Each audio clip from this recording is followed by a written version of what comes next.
I look forward to you disagreeing with me about this. And there are two in the AFC, two in the NFC. There are only four Super Bowl contenders in my mind, and they are the Chiefs and the Steelers in the AFC, the Bucks and the Seahawks in the NFC. Let's start with the Kansas City Chiefs.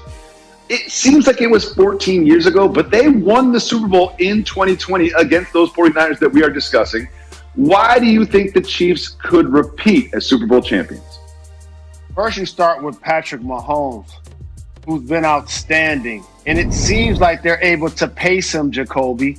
21 touchdowns, only one interception, spreading the football around to multiple targets.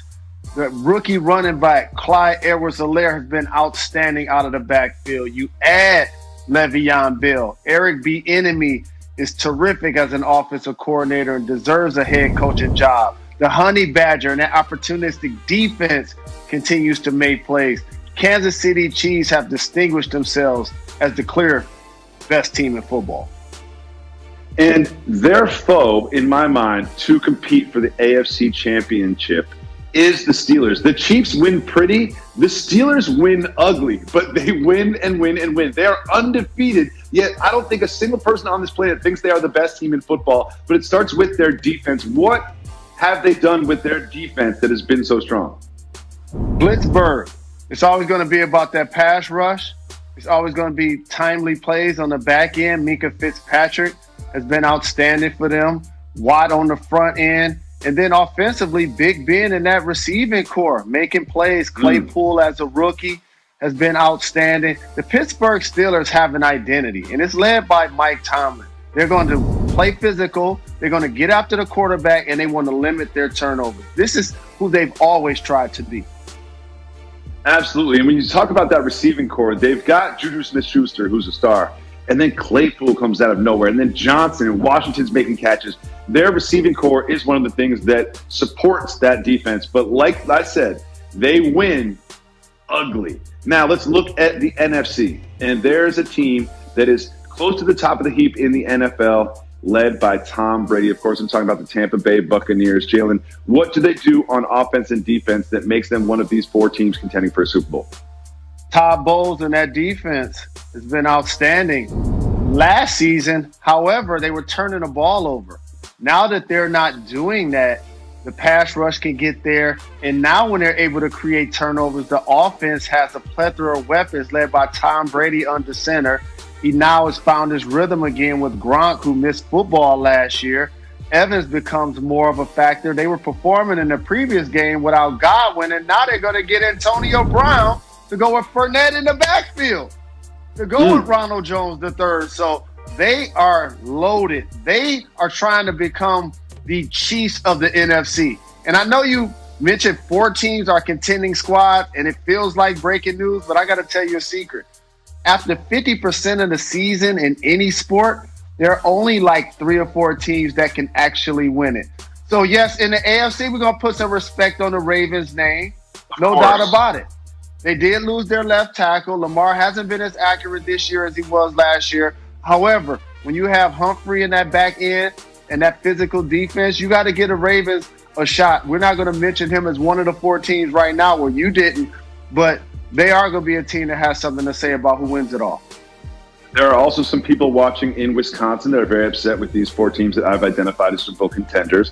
But I do want to say this about the Buccaneers is you talk about Fournette and adding Brown and Evans and Brady and all those stars they have on offense, but it is White and David on defense that really anchors that defense and keeps the other team from scoring. And one thing I love about White and David is not only are they the best linebacker duo in the league, they're also 2 words that you would use to describe me, White and David. Now, there's one team that we have not mentioned, and that is the MVP frontrunner at this moment, Russell Wilson and the Seahawks. Jalen, why are the Seahawks included in this list of 4 teams that need to be considered as Super Bowl contenders? And now in the NFC, I'm going to give the Saints their hat tip like you did with the Packers. Because of Russell Wilson, he's been outstanding on a record-breaking mission after 8 games, throwing touchdown passes to Lockett the Rocket.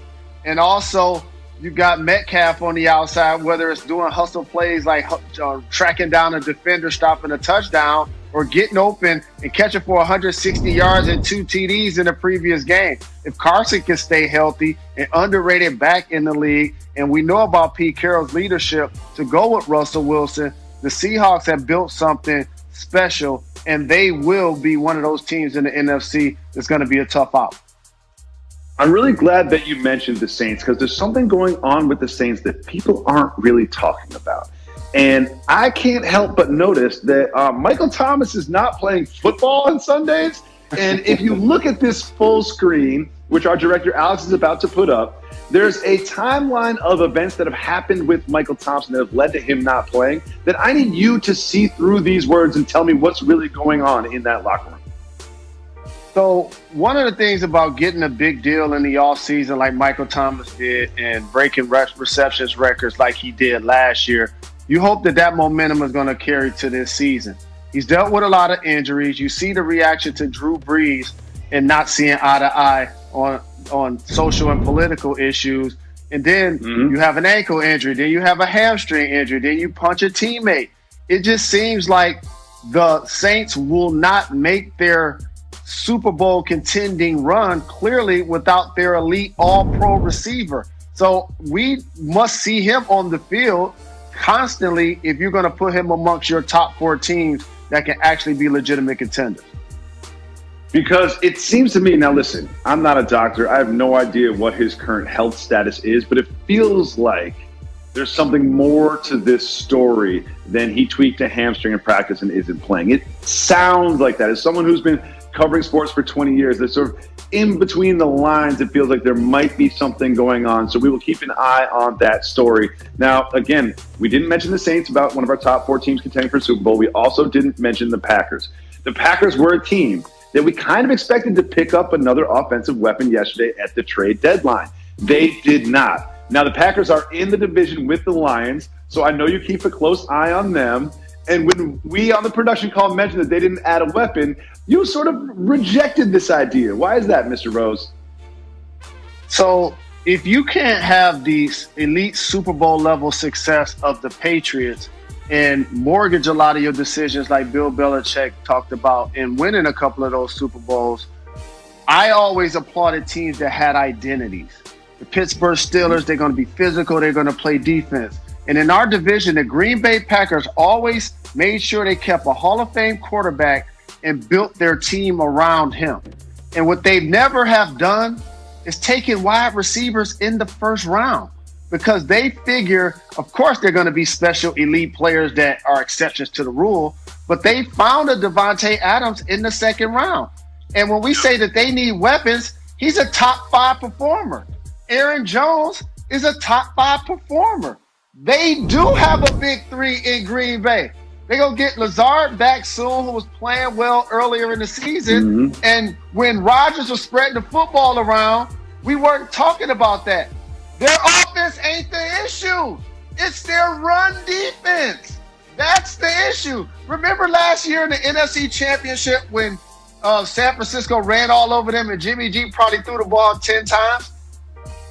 Well, last week, Dalvin Cook had how many touchdowns? 1, 2, 3, 4. That's right, 4 touchdowns rushing. Aaron Rodgers does not play defense. If you want to talk about what the Packers need to do, it ain't to add another wide receiver.